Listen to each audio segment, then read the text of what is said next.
Friends ನಮಸ್ಕಾರ, ಜೈ ಹಿಂದ್ ಜೈ Karnataka. Friends, ಇವತ್ತು ಈ ವಿಡಿಯೋ ಮಾಡೋ ಉದ್ದೇಶ ಏನಂದರೆ, ದಿನನಿತ್ಯ ನಾವು ಬಳಸೋ ಸಿಲಿಂಡ್ರ್ ಬೆಲೆ ಗಗನಕ್ಕೇರ್ತೈತೆ. 1900 ರೂಪಾಯಿ ಕಮರ್ಷಿಯಲ್ ಸಿಲಿಂಡ್ರ್ ಬೆಲೆ ಇವತ್ತು ಹತ್ತತ್ರ 3,000 ರೂಪಾಯಿ ದಾಟೈತೆ. ಒಂದೇ ಸತಿ ಬೆಲೆ ಏರಿಕೆ 916 ರೂಪಾಯಿ ಜಾಸ್ತಿ ಆಗೈತೆ. 5 kg ಸಿಲಿಂಡ್ರ್ ಮೇಲೆ 225 ರೂಪಾಯಿ ಜಾಸ್ತಿ ಆಗೈತೆ. ಸರ್ಕಾರ ಮಾಡೋ 1 ರೂಪಾಯಿ ಬೆಲೆ ಏರಿಕೆಯಲ್ಲಿ ಅಮಾಯಕರು ಬಡವರು ಬಲಿಯಾಗ್ತಿದ್ದಾರೆ.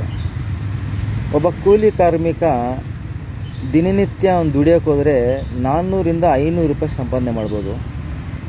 500 ರೂಪಾಯಿಲಿ ಅವನು ಒಂದು ಟೈಮ್ ನಾಷ್ಟ ಮಾಡಿದಾಗ ಅಥವಾ ಹೋಟ್ಲಿಗೆ ನಾಷ್ಟಕ್ಕೆ ಹೋದಾಗ ಒಂದು ಪ್ಲೇಟ್ ಇಡ್ಲಿ ಸಾಂಬಾರನ್ನ ತಗೊಳ್ಳೋಕೆ ಹೋದರೆ 40 ರೂಪಾಯಿ ಇದ್ದಿದ್ದು ಇಡ್ಲಿ ಸಾಂಬಾರು ಇವತ್ತು ಹತ್ತತ್ರ 50ರಿಂದ 65 ರೂಪಾಯಿ ಆಗೈತೆ. ಸರ್ಕಾರ ಮಾಡೋ 1 ರೂಪಾಯಿ ಬೆಲೆ ಏರಿಕೆಗೆ ಅಮಾಯಕರು ಬಡವರು ಬಲಿಯಾಗ್ತಿದ್ದಾರೆ.